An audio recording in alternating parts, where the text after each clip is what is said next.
Nanette, now Mother Chave, held her sisters to a high ideal of community life. As we are joined together in community, we should live in unity, with all its members having one heart and one soul. We should be always willing to labor and suffer tribulations without troubling others.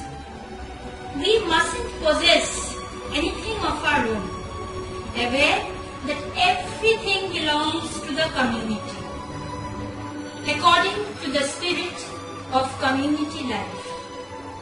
If we find that we are in want for certain things, and surely we will be often, we should rejoice.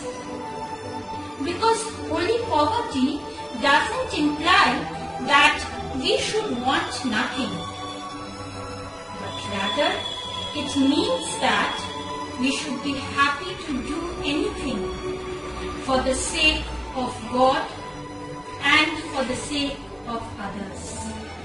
Each sister should be prepared to accept willingly the duties assigned to her, no matter how hard or how menial they may appear. 1817, Mother Jave sent sisters to the African island of Reunion to open her first missionary outpost.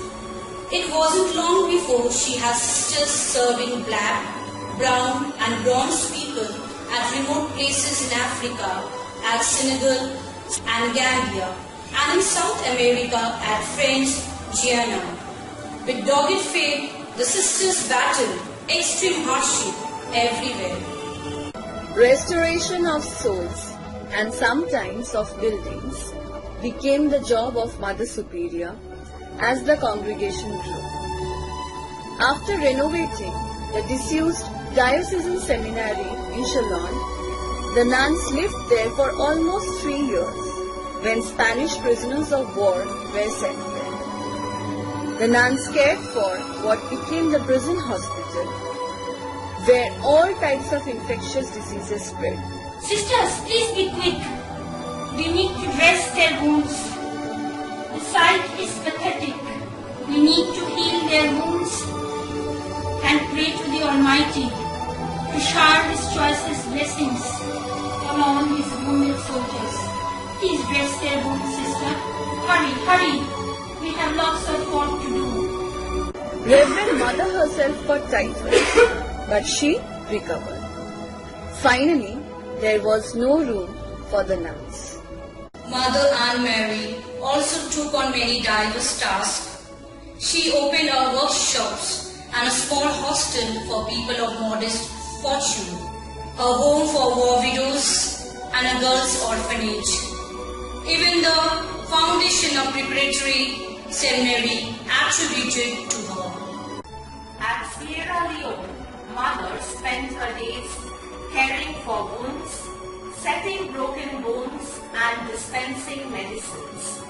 The night went in weaving mats and improvising rags for blankets. If I can convert these rags into blankets, it will be of immense help to many. Oh, how can I thank God enough for having brought me here?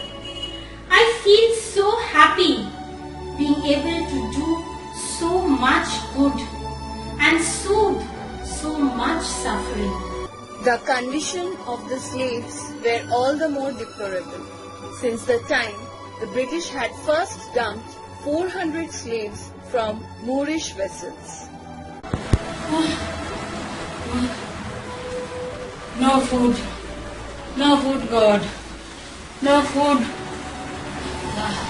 only work. Help us, God, send someone. No food, we die of hunger. No food, only war. The sight of these slaves moves me to wretchedness. If only had I enough money to buy them all and set them free. I will never rest until this slave traffic is ended and they have gained their freedom. How was it? I can see tears in the eyes of many students, so you all were basically touched. Her story is heart-touching indeed. Didi, why are you rubbing your eyes, dear? You don't know that you are not supposed to put your hands anytime inside your eyes or the mouth. And the mask also you did not wear properly. Do not fall sick. Do not let others also fall sick. Just a few more days and then again for this month the school will shut down. And after that, if God permits, because nothing happens without God's order and permission. Again, to quote our beloved Foundress. So if God permits, gives the order, then again after 1 month we shall meet each other physically here in the classroom.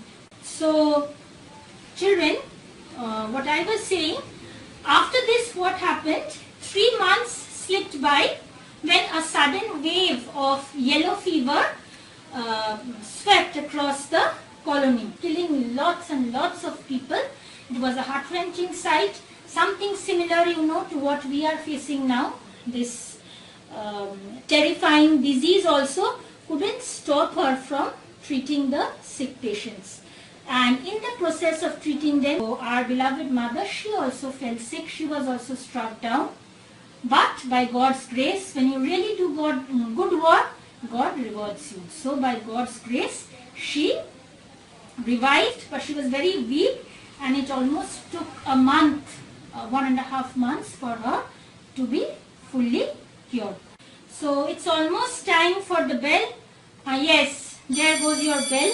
So I'll just come back, children, within 5 minutes, because you have your language class now. I'll just go to the staff room and get my books. Yes, I did not even leave the classroom and you all started talking. And so much of noise you all are making. Always remember, children, that God dwells where peace reigns. If you talk amongst yourselves, God will not dwell here. Our beloved Foundress, she said that let us fear loss of time as much as sin. So when you sin, you have that guilty feeling. Similarly, when you waste time like this, please have that same guilt. That guilty feeling should come from within, that I have wasted my time.